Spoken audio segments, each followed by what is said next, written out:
7 o'clock? Oh yeah, you know I'm about to tune in. They got the hottest music. Raw review. Everything raw. Yeah. Raw review. Everything raw. Everything raw. Raw review. Yeah. Everything raw. It's raw review. Raw review. I'm everything raw. Yeah. Everything raw. Raw review. Everything's raw. Yeah. Raw review. Everything's raw. Raw review. Everything's raw. Yeah. Everything's raw. Everything's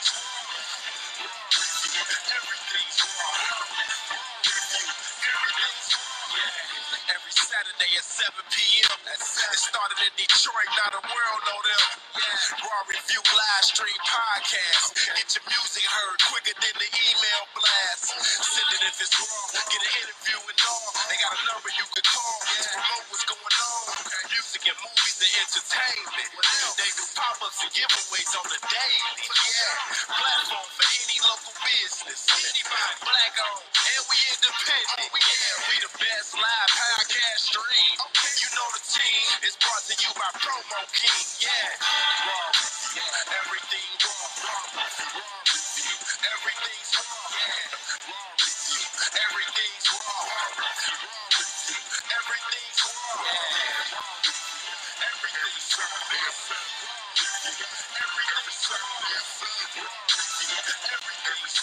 raw. Everything's raw. Yeah. Raw Review. Detroit hottest podcast station, man. Saturdays at 7 p.m. Hit that call line. 313-473-7114. Boom.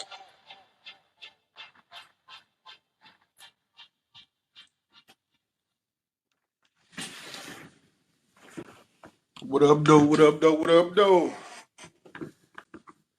This is Raw Review, sponsored by Promo Kings. I'm your host, Dead Fresh. Y'all gonna be rocking out with me today. My Leaves is on tour, and Lady Billionaire couldn't be here, so y'all got me. We got a host today by the name of Solo. He's an artist, fitness trainer, actor, so he got many umbrellas. He's gonna be on the show today. Looking forward to interviewing him. And in hip hop news, I want to send my condolences out to Young Dolph's family, particularly his wife and his kids, and of course his siblings and all of that.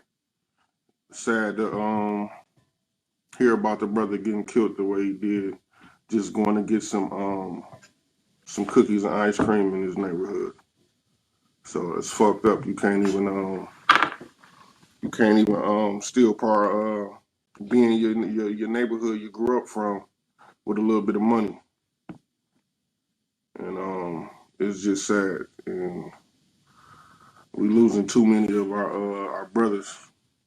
Seem like the rap game is the most dangerous job you can have at this point. So again, prayers out to Young Dolph Peoples.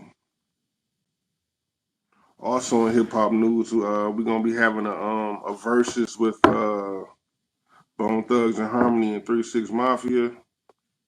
Me personally, I got Bone Thugs and Harmony. Growing up, I was a big Bone Thugs and Harmony fan, and pretty much wasn't really rocking with 3 6 Mafia like that back then. So I'm definitely going for Bone Thugs and Harmony on that one, for sure. Oh, also in hip hop news, we got Kanye West and Drake is actually uniting to do a tour to free Larry Hoover. So I think that's pretty noble one of them guys, for sure. Definitely shout out to them for that. They got they've been I think Larry Hoover have did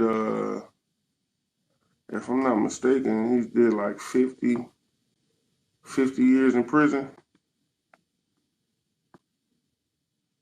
And the whole time he's been in like ATX. So he they cut off all his his contact with the public. So I really hope they get that brother free for sure, for sure. Yeah, they say he's been locked up. He's actually sentenced to 200 years. Actually, how the fuck you gonna do 200 years? Also, this is the 1 year anniversary of the Gucci Mane and Jeezy versus. If you seen that versus, that was pretty crazy and disrespectful. I had Jeezy going in at the beginning of the verses, and but I gotta give it to Gucci Mane at the end of the day, just on mere brutality. To be 100 with you. Also, on other hip hop news, we got Offset from the Migos welcomes home his brother after doing 15 years in prison. So I know he was elated to see his brother come home. That's what's up. Hopefully he stay out. But let's talk about the acquittal of Kyle Rittenhouse on all 5 charges. What type of shit is that? You mean to tell me you can say a month before you gonna shoot somebody, and then a month after that actually shoot somebody, multiple unarmed people, and then the judge don't allow the prosecutor to call the victims. He only let them address them as looters and rioters. So it just shows that this country is still racist as it ever was, except it's just no black and white water fountains anymore. It's crazy, but the Twitter world been saying since they acquitted him, they should set TK free. I don't agree with that. If TK did what he did, that TK need to be where he at. But I just think it's fucked up that they just keep showing us that no matter what goes on, the coin is never gonna flip on our side. So that's crazy. And I'm seeing, I done seen pictures of him like standing behind a judge, smiling, laughing, and all this type of shit. It's crazy. Cause you know if that would have been a black man, he'd have been on death row already. Let's just call a spade a spade.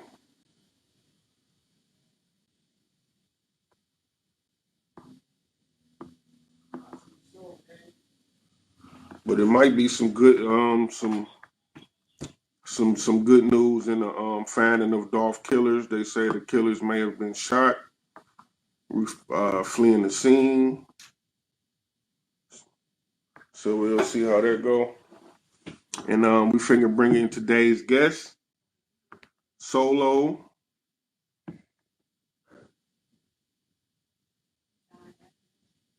John Anthony, aka Solo. Peace, King. How you doing? What's up, brother? What's up, brother? How you doing? What's up, G? You all right?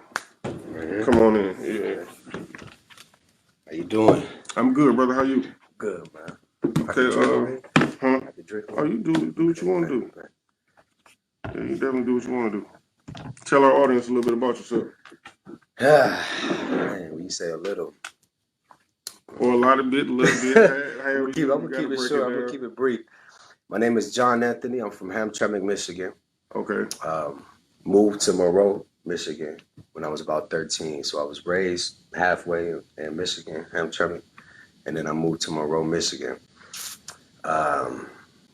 Music is my primary passion, always has been. It's my first love. Okay. Over the last 2 years, I started venturing out, trying other things. I went to Florida and started operating with a bunch of entrepreneurs, man, and they opened my mind up on a whole new level, you know? So I started acting, I started modeling. I started a clothing line called Raid Rough Around the Edges. You can find that, you can Google that, look that up, that's all online. Okay. It's an athletic apparel line. Oh, that's what I was Yep, finna ask. yep. It's an athletic. I'm Okay. gonna be moving into casual soon, but right Right. now it's an athletic apparel line because that's really where I'm heavy at. I'm Okay. a personal trainer as well, um, barber. I do a lot. I do a lot. I do whatever feels good to me, and I love to express myself in different ways. So, man, I wouldn't even narrow myself down to say that that's all because I'm only 30. You know Right. what I mean? So Okay. I don't know where God gonna take me, but that's a little bit about what I do. You sure you ain't a little bit of Jamaican or something? Right, Shama. Right. G's got about 12 jobs, man. That's what's up. Yeah, That's what's man. up, though. Yeah. So what type of music do you do? R&B, hip hop.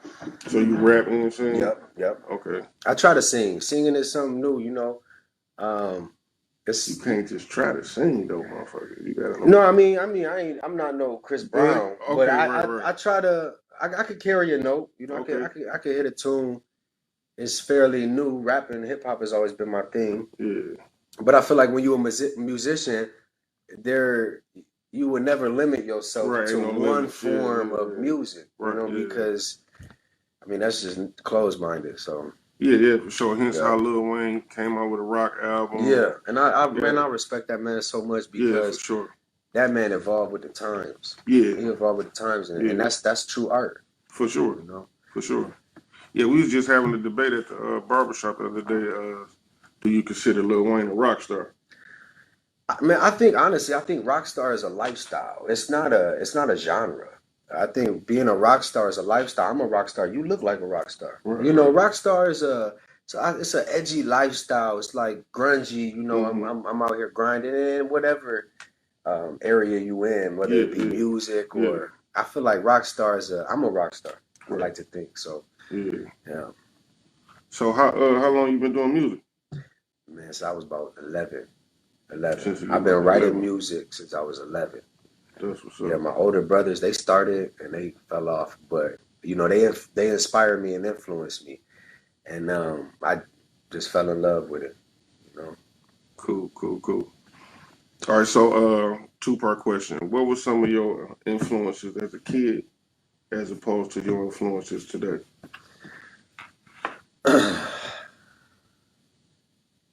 Like who was you watching back then at 11 to make you want to oh man, tap into music and Lil shit? Wayne.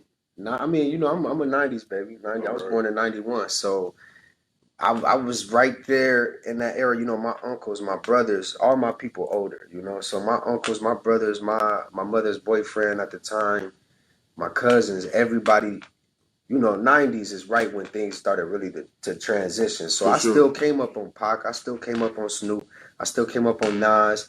I still came up on all of them. You know what I mean? Like, as a whole, I never really had one favorite artist or any one type of person that I looked at. I'm a very, as you could tell by the way I work, I'm not just a one type of guy. You know what I Right. mean? Yeah. I Yeah. like to I get my motivation and inspiration from many different avenues and aspects. Right. So, Okay. but honestly, my biggest influence wasn't even other musicians though. My biggest influence was my environment. Okay. It was my environment, man. I can dig that. My I came up hearing all type of different music. You know what I mean? I'm Hamtramck. That's a very diverse. All my Yeah, for friends was sure. either Mexican, Arabic, or black. So and Puerto Rican. So I came up So listening that's an to eclectic bunch. yeah, man. I For came up sure. listening to all type of reggaeton. I came up listening to the jazz. You know what I mean? My stepdad listened to jazz. So Right. it was more so my environment, the people I was around. Okay. If you don't mind me asking, I can't really tell what nationality are you. So that I know of, black and Italian. But Okay. my mother says that there's some Puerto Rican. My father, I don't know my father. Never got to meet the man, and he Okay. just passed about 4 years ago. So I know he was cut with a lot of different things. I was actually thinking about doing that ancestry.com. Okay. Oddly, it's funny you asked because now I'm Yeah. getting to the point where that matters to me, my roots, and not Right. just the black side, not just Italian. I wanna know my whole background and kind of connect and tap into that. Because ultimately that's how I can operate at a more fuller level, Right. optimal Okay. level. So yeah, man, primarily black. My father was 50% black. and mixed with whatever else. And my mother's Italian, 100% Italian. Okay. Yeah. Mm-hmm. So you got like a traditional Italian mom, huh? Yes, very much so, man. Cook all day, every day. You Now know, let me ask you this. This is a debate right here. When your mom makes spaghetti, do she like mix her sauce with the spaghetti or does she put it on the top? No, it go right on the top, man. Okay. Yeah, Okay, no, real Italiano shit. that Okay. mixing, yeah, that mixing is a westernized thing. Which I don't know why she put it on the top, but I would imagine, you know, and it's never a lot. You know, she's like, "Mom, come on, you're being stingy with the sauce." Right. She just put a little right. slap in the middle. But you know, I don't know. I never asked her why. But my mother, man, when she cooks, she methodical and strategic, and she just that Italian mother that cooks for the whole, just like on my black side, you know. Italians and Puerto Ricans and blacks, they a lot alike as far as nourishment and Okay. cooking. Yeah. You know, the Put a Italians lot and of soul they want to in they their want to food. feed Yeah. the people in their Yeah, for family. sure, for So sure. yeah, I came up eating good, man.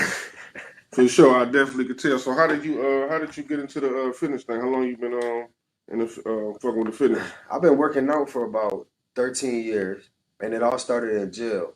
I started catching cases at a young age, man, 16, 17, and I'm, you know, I'm light skinned. I'm a little guy. I was a little guy Right. definitely back then, and so you know, I started working out to you know, be able to better defend myself and to gain some type of mental discipline. I never committed to any one thing. And when I started working out, it's funny, when I started working out, I felt like, man, this is something I can commit to.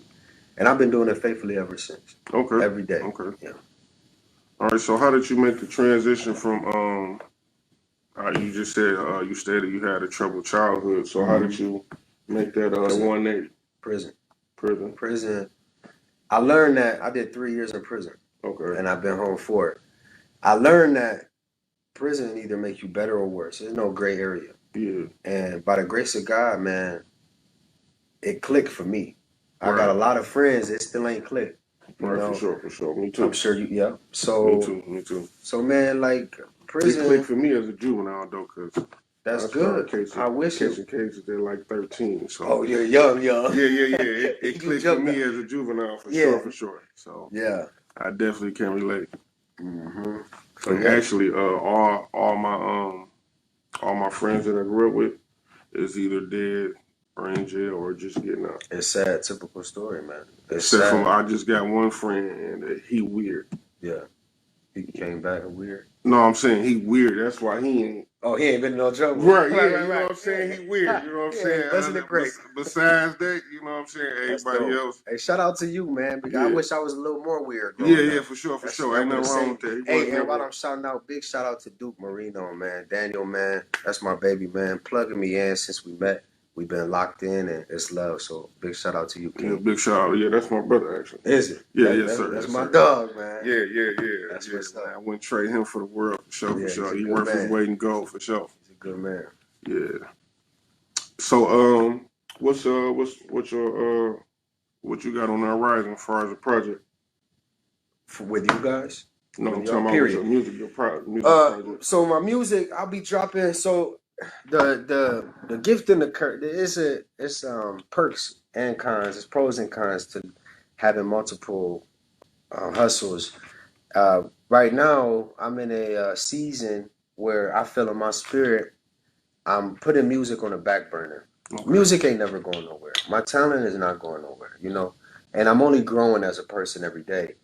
But I dedicated, like I said, close to 15, 16 years writing music, you know.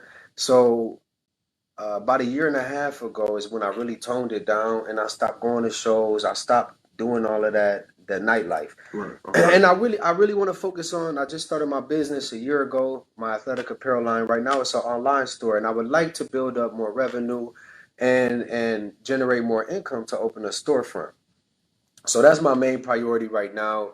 My personal training. I will have some online training as well soon through my Rough Around the Edges, my rate page. Um, so right now, primarily, ain't nothing really shaking. I got about 14 complete songs ready to to go out, and I'm just kind of waiting on a prompting in my spirit. You know, I'm sick of making, you know, good music, good material, and putting it out prematurely, and I don't reap what I'm supposed to reap because I didn't wait for the appointed time. So right now I'm just kind of waiting on when I feel it in my spirit, we're gonna get it cracking and activated. And Duke is actually, man, he's gonna connect me and plug me into a place where I can record good quality music.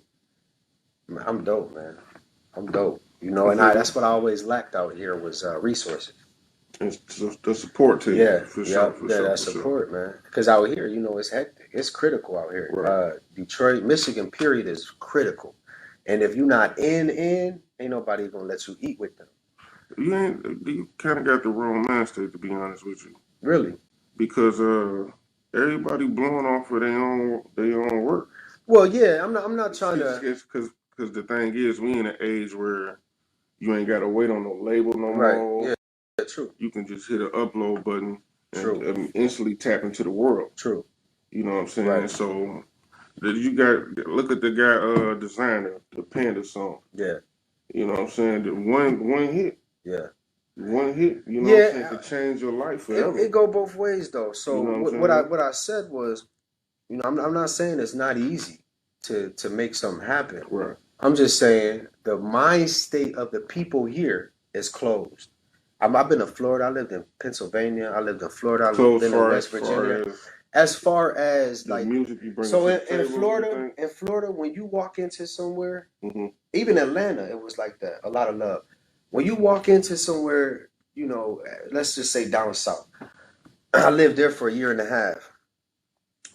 The love and the embracing, you know, out here, niggas be like this, like, hold on, nigga, I'm gonna watch you.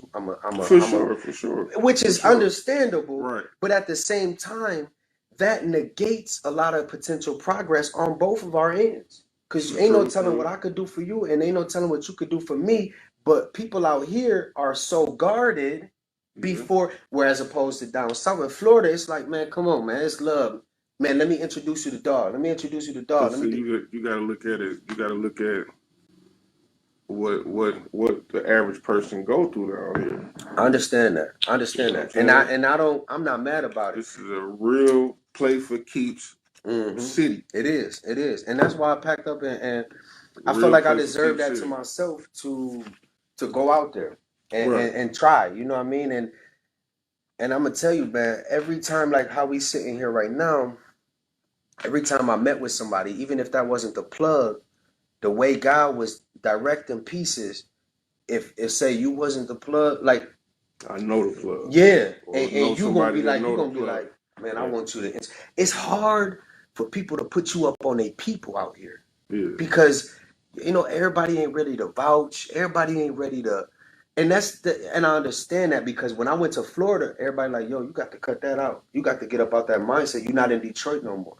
You're not moving like that. You know, open up. You know, open up and trust motherfuckers. Fuck with us, and that's exactly what I had to learn. I would say give them a chance, but trust though, you got to. Well, at the end of the day, that, you know what I'm saying. Me personally speaking, you got to earn the trust. I give you a shot. Yeah. You know what I'm saying, and I'm gonna start you off with a clean slate. Yeah. Benefit of the doubt. You know what I'm saying? It's like when I was my math teacher used to say when I was a kid that when you for your first day of class, you start off with an A. It's up to you to keep that A. Yeah. You see what I'm saying? So that's how I'm set up. You know what I'm saying? I give you the shot and I give you the clean slate. Yeah. But the trust, because I know mine. I know once you got me as a friend. See, also, I can say this. What you just said to me, I could say you in a bad mind. You in the wrong mind state for that. You think so? It's now. Don't get me wrong. Maybe sometimes it'll save your ass, but sometimes you could miss out on certain things. A lot of times.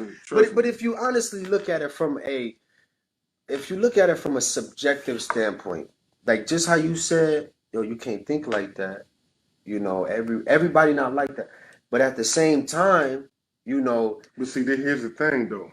Everybody not like that, It's a catch-22. It's a catch-22. Right? I can run into 10 good-hearted motherfuckers. Right, yeah.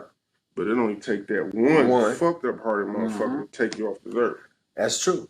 You hear me? That's true. So I got to treat everybody with the same uniform until I can figure out who's who. That's true. So and I keep my grass cut low so I can see the snakes. And we got that prerogative. Florida, honestly, I'm gonna tell you straight up. I've been moving very discreet. You know, the joint. You know, being light skinned, being born here. You know, and getting into it with all my fights. I'm gonna tell you, all my fights here in Detroit was with dark skins and Arabics, because it was a race war. So check this out. Hear me out. When I moved to Monroe, Michigan, it was primarily white folk. All my fights was with white people. So the way I came up, and contrary to popular belief, people think light-skinned people got it good. That's not always the case, because we get flack from every When you every say angle. people, who you talking about though? Most people, and most of our brothers too. Most of our brothers too. Come on, you know. I got a brother lighter than you. But you know, I'm not saying you. You know, most of our black brothers automatically think, oh, light-skinned niggas, they got it good, man. Them niggas, this, that, and the third. No, I wouldn't say that. I just the consensus is y'all soft. But that's one of the things I that don't people think y'all got it good. That's though. One of the things that Most people pull me and you over. We both going that way. We both go that way. I might get 1 month shy with you. You know what I'm saying? But no, see, that's how I think. Right. But I'm gonna tell you, being light skinned, I'm telling you how it was for me and my brother. Maybe because I'm right down the middle. I ain't black as hell. I ain't white as hell. But it's five of us, so I did not only seen it with me, I seen it with them. Yeah. You know, my brothers. So my whole life I've been fighting for mine. My whole life, and then especially in a joint. So that right there, automatically, when I came home, I was like, man, fuck everybody. You know, that's where I was at, because I didn't trust nobody. Right. Going to Florida, man. Now, I did get screwed over a couple times. It come with the territory. But I will say this, the way I've been operating, and not so closed off and guarded, but more open and humble, you know what I mean?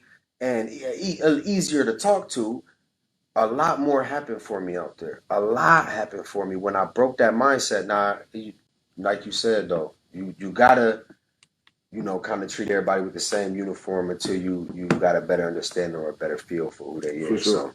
So, I mean, it go both ways. It's one of them things. It's a catch-22, and you just gotta be discerning. Yeah, I guess old habits that hard. They man. They do, man. So they do. I ain't trying to get nobody. I'm a personal trainer. Yeah. Sometimes I'll spark up. People like, dog, ain't you a trainer? I'm like, yeah, you know, but I still smoke. I still like to get in my zone sometimes. Right. But like you said, old habits hard to die. I find myself smoking more out of familiarity, not to get high. I smoke because it's familiar. Yeah, I don't even get high no more. Yeah, so. It's just like, man, I'm just doing it because it's routine. It's tradition, ritualistic. Yeah, it's routine for sure. So, how did you? What made you say I'm gonna do the personal trainer thing instead of just working out for yourself? Well, I love to teach. Man. And one thing, God bless me with a mind. I absorb everything I read. I love to read. So I love to teach. And I came home from a joint, and all my dogs were still in the street. Everybody was still smoking. Everybody still drinking all the time. Everybody still, you know, doing this, doing that. I came home and I started working out, and then, you know, one of my homies, he like, man, I'm gonna start going. So you start working out home and not in jail? Yeah, I've been working out since I was like 12. So my stepdad was a Marine. Okay. When we got in trouble, which was all the time, when we got in trouble, he either put hands on us or he made us work out, and he made us do military exercises. So I've been working out since that nigga came into my life. Shout out to Step Pop. Yeah, man, because I hated him for it. And as I became an adult and I was in prison, I couldn't help but appreciate it. The discipline. Because it was easy for me to move and navigate. It was easy for me to stay out of BS. It was easy for me to take care of myself when need be, and it was easy to tap into that, you know. Right. And I started training. You know, I was with my brothers, my homies, and before I know it, I got 3-4 people coming to the gym with me. And obviously, I ain't start thinking about taxing them, but I'm like, yo, man, this could be a thing. Right. But in Michigan, I was still so closed-minded. I wasn't thinking about 8 incomes. I'm thinking about music, and I'm gonna work at this factory until this music pop up. Right. Fuck that. Going to Florida taught me how. Man, listen, I would never work for another man a day in my life. I've done everything. I was a garbage man. I laid asphalt. I did concrete. I did home demolition repair. I did roofing. I painted. I did. My brother owned a landscape company, so we did landscaping. I worked at McDonald's, Wendy's, Popeyes, chicken. I done it all. And going to Florida, them people taught me how to operate out of my own bag. I went to Florida thinking the bag was in Florida. I went to Florida and learned that I'm the bag.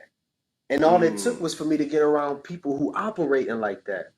So when I was in Florida, that's what opened me up to all to the possibilities. And I remember I quit my job here in Michigan, sold my truck, me and my ex-wife divorced, and I packed my shit and just left. I didn't know nobody out there. I didn't have nothing. I actually had a vision in prison that I was going to go to Florida. I used to dream about it, and I used to fantasize. That's what got me through prison. I would just act like I'm on a beach walking with a bunch of baddies. And so I knew that was something that I could do. Right. So I sold my truck. Me and my ex-wife divorced. Got rid of the place that I was at and packed my shit and went. And when I left, it's funny. I told my boss, I said, I ain't never gonna work for you again. He said, "What you about to do?" I said, "I quit. I'm moving to Florida and I'm about to blow the fuck up." He was like, "You'll be back in 6 months." So that right there put some fire under my ass. So when I came back to Michigan, he saw me in the store and he like, "What's up? You ready to work? I see you back." Like he thinking I failed or something. Right. I said, "Oh, I ain't come back because I failed. I came back because I learned." No, I moved back. I said, "I came back because I learned something. And now I'm about to teach my people this shit. I'm about to put my brothers on. Now both of my brothers starting a clothing line. Right. You know what I mean? This is what we here to do." And when I went to Florida, they put me up under their wing. "Hey man, the way you thinking, that ain't it. Check this out. What you good at?" That's what motherfuckers used to say. That's how we used to build in Florida. "What you good at? What can you do? If you had anything in the world and you had to sell it to me, what would it be?" So they started challenging me in ways nobody here challenged me. Right. Maybe I was in the wrong place. Maybe I ain't had the right people around me. But, I lived in Michigan my whole life, and I never had that type of that mental stimulation. So, I never work for another man again, man. I'm in the bag heavy. If I'm not getting paid from this, I'm getting paid for this. Only thing I haven't really got paid for is my music, which really bothers me because this is the thing I really excel in. Your number one thing. This is my shit, right. But ain't nobody see that yet. Right. So I said, let me do something motherfuckers gonna see.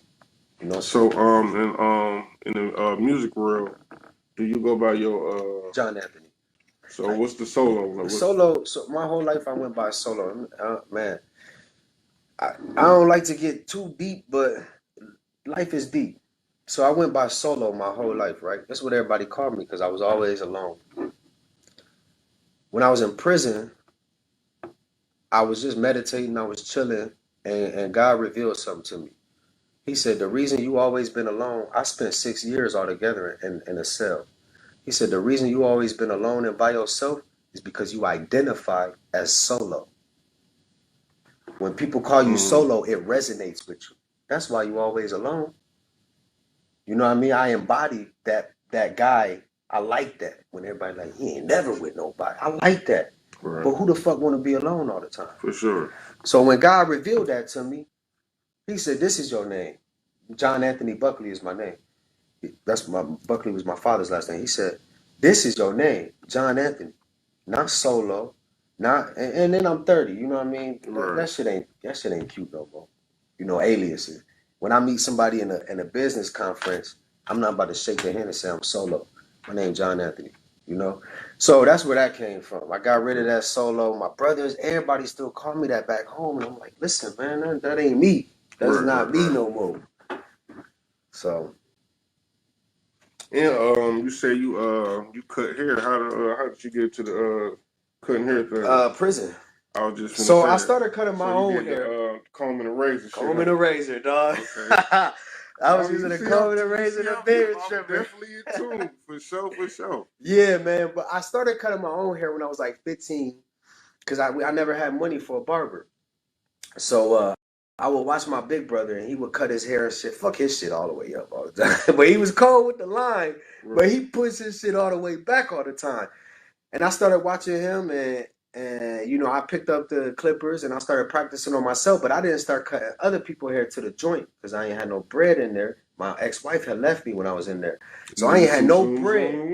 So I'm like, shit, let me pick these bitches up. But you know, I was scared though. Right. I'm hesitant because if I fuck with these niggas' heads up, you know, they take, even though we ain't going nowhere, niggas taking that serious in there. But niggas getting that shit ready for the visit and all that. Exactly. You know what I'm saying? For the female CO. For sure, all that. You know what I'm saying? You know, the CO coming through, peck watching and all that. You want to be... just for 5 seconds. I don't know, but it works. Yeah.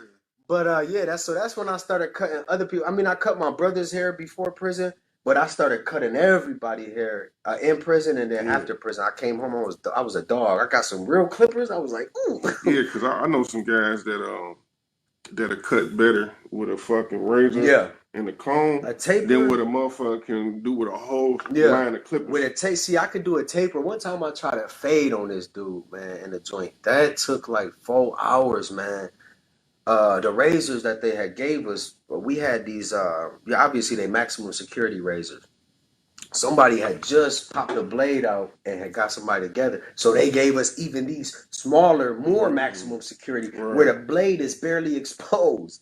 So I'm using this razor and this comb and I'm going up on dog shit. A taper, I'm a dog, but this fade, though, this was the first and last time I did a fade with a comb and a razor. But you know, they got clippers and beard trimmers in there too. Yeah. So that's where I started getting it in at, man. I was even braiding hair.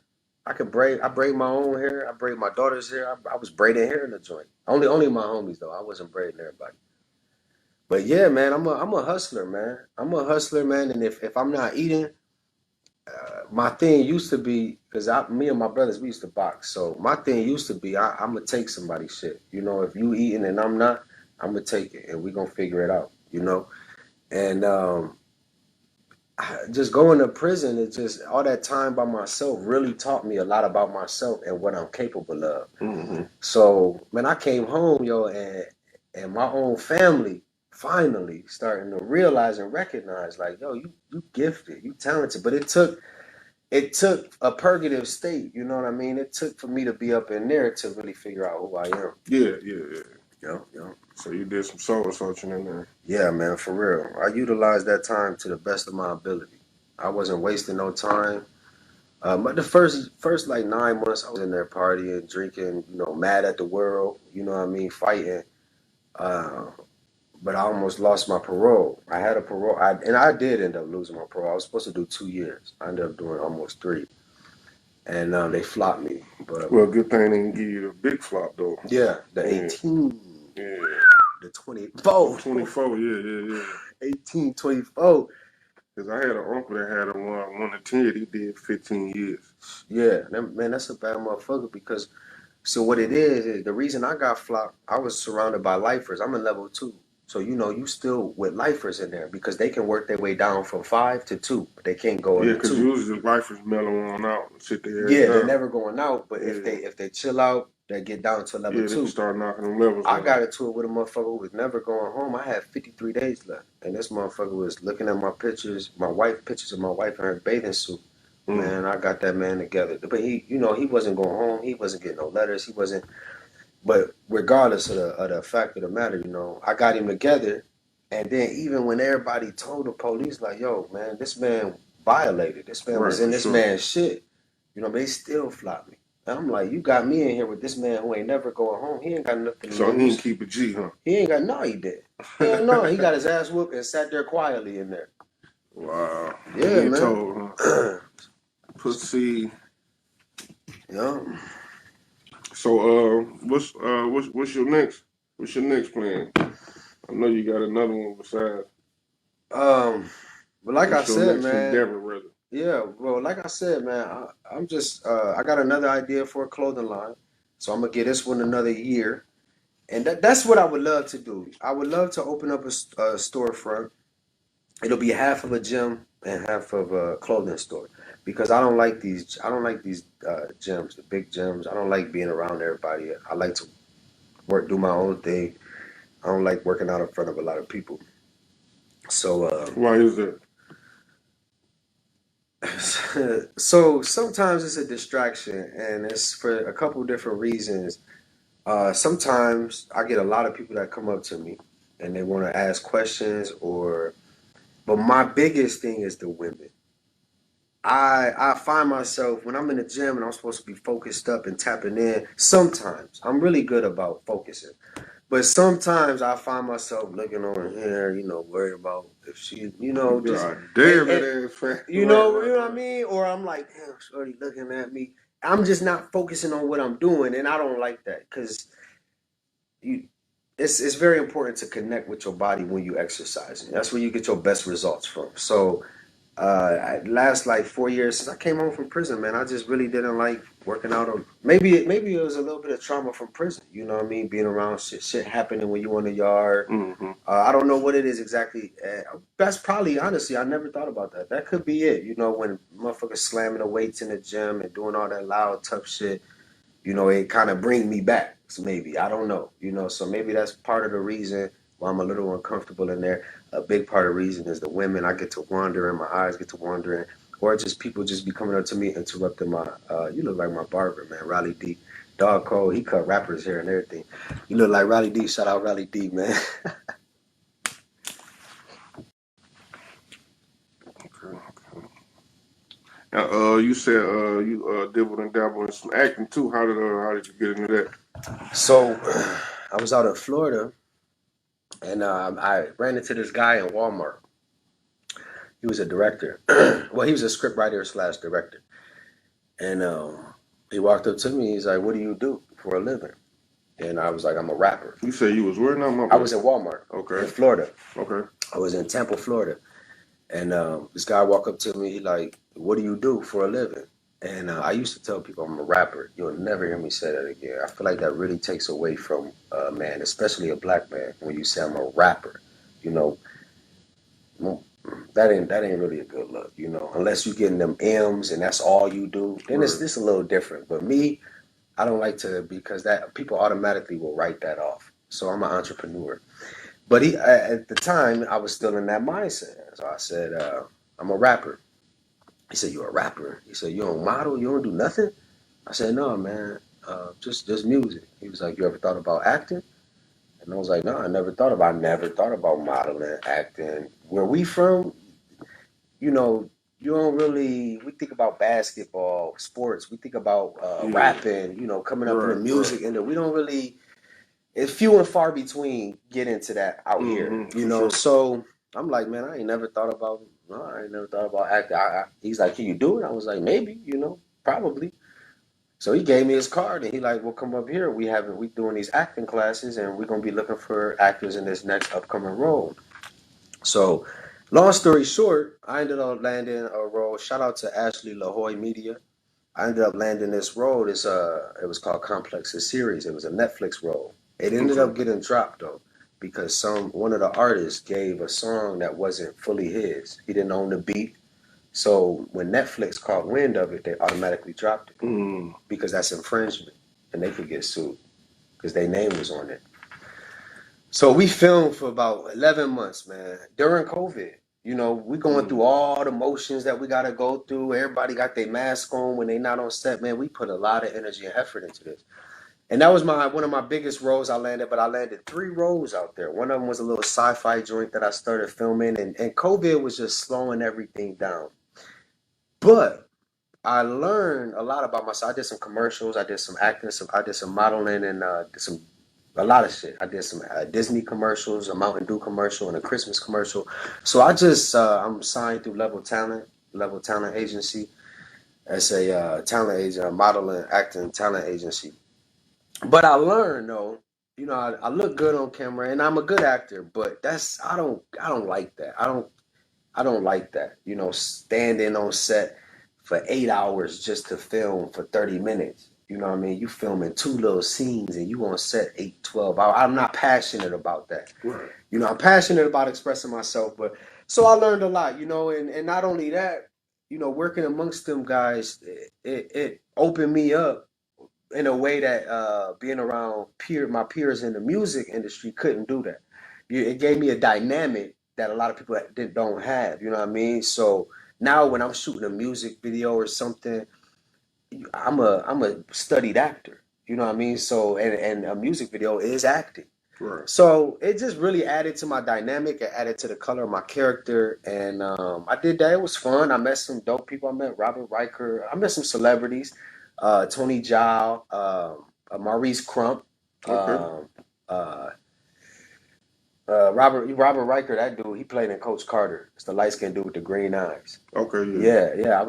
I trained him for a couple months. I was his personal trainer while he was getting ready to do Chocolate City 2. He had to get back in shape. Shout out to Robert. So it opened up a lot of doors. I was able to meet people, connect, and network on a level that you can't get with music. You know, so it was a dope dynamic. So that's how that started. That's what's up. Yeah, yeah. So what's your 5-year plan? Where you see yourself in 5 years? Richer than a bitch. Man, I don't have anything set or where I see myself, because the human mind oftentimes will limit ourselves on an unconscious level.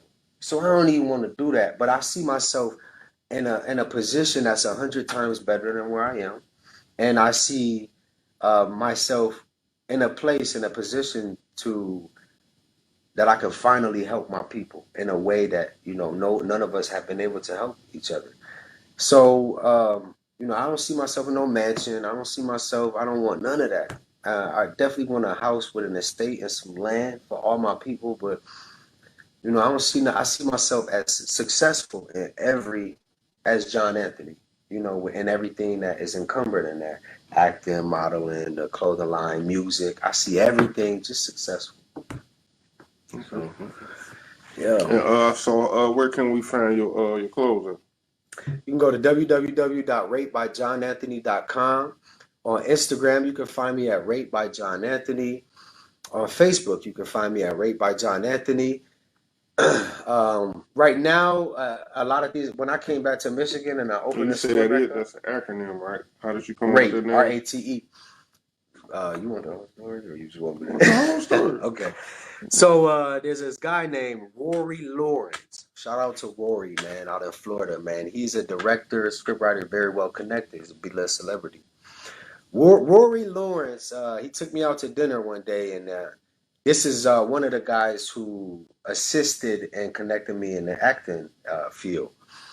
And one day we eating and he talking to me, and that's the guy that said to me, he said, if you could see yourself selling anything in this world, I almost said drugs, because that's what I know. I know how to sell drugs. So I never sold anything other than drugs, So I'm like, shit, drugs, I don't know. But I started thinking, and I'm like, I don't know. And he was like, well, describe you. Just describe you. So he's drawing this up out of me. He's challenging my mental. So I'm talking about myself, and I'm telling them what I've been through and shit. I tell them I keep it funky with everybody. You know what I mean? Especially when I'm doing business with somebody, and I want it to be an intimate business relationship. I tell them straight up, like, yo, I've been to the joint. I did this before. I did that before. And I just like to put it all out there. That way, when it come out, ain't nobody acting funny, Right. So I'm telling him everything I've been through, and finally at the end, he said, like, so what best describes you as a person? I'm like, shit, I look perfect, and I look like I got it figured out, but I said, shit, I'm still a little rough around the edges, and that's when it hit me. Now, me and him just building, but I logged that in my memory. Right. I'm always doing creative shit up here. So boom, I logged that in the memory bank. I'm like, damn, rough around the edges. I automatically find the acronym too. Damn, rough around the edges. RATE. Rate. That sound dope. So that's how that happened. And I went home and I started taking notes. I started doing little sketches. In Florida, man, I was alone a lot of times. I didn't have friends. I had people I worked with, peers and associates, but I didn't have no friends, no family out there. Right. So I was by myself a lot. So I started doodling and sketching. I called my ex-wife. She's a dope-ass artist. I said, yo, draw me something up that kind of looked like this and just put a little stank on it. And my ex-wife helped me build the logo. Pretty much, she came up with the The rough draft. No, I had the rough draft. She came up with I had the A upside down and everything. She came up with so at first it was really rugged. It was rough around the edges for real.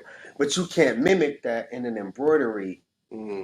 So I had to change it. So initially she came up with this rugged, jagged rock foundation looking thing, and it looked like rape was chipped out of a fucking mountain. And I was like, oh, that's fucking dope. That's rugged as hell. Because my brand is it's rugged apparel.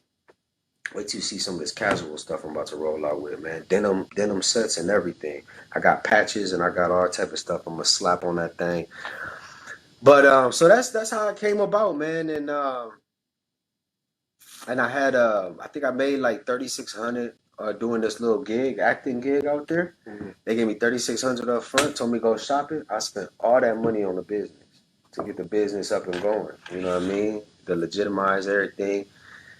And that's how that started, man. And it just started taking off. It truly last year was 2020 and going into 2021, best years of my life financially and collectively as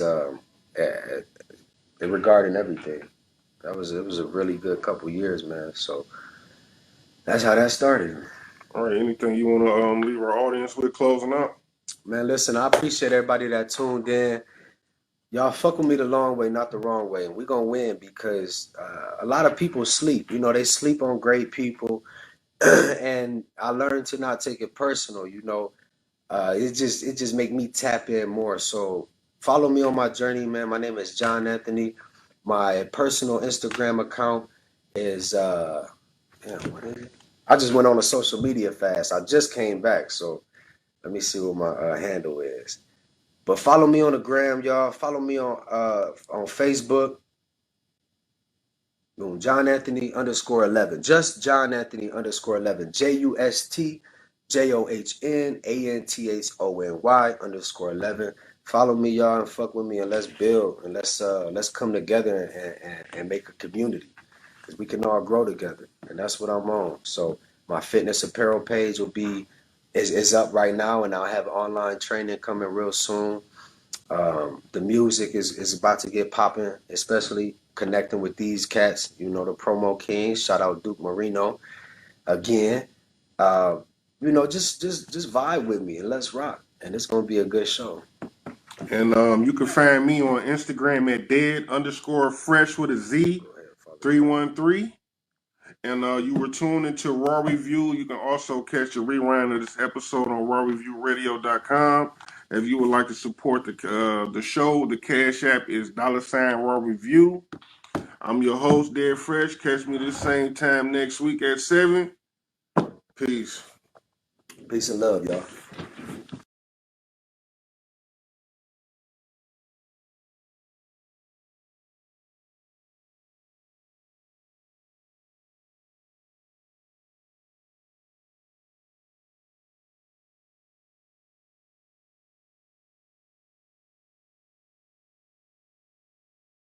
Okay.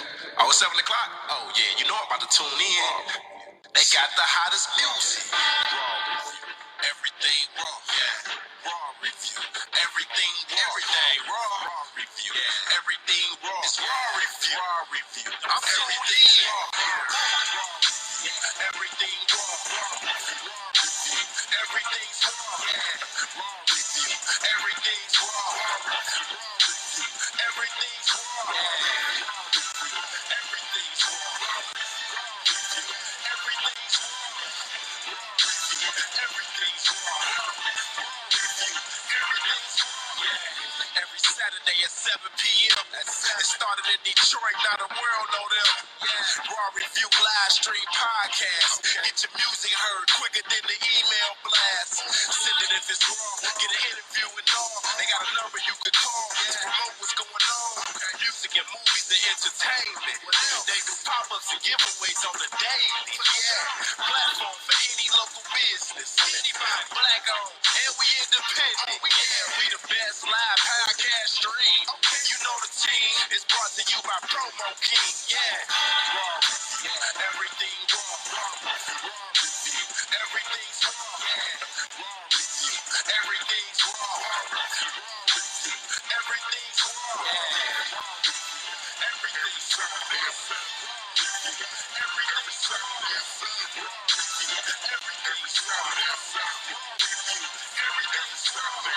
Yeah, Raw Review. Detroit hottest podcast station, man. Saturdays at 7 p.m. Hit that call line, 313-473-7114. Boom.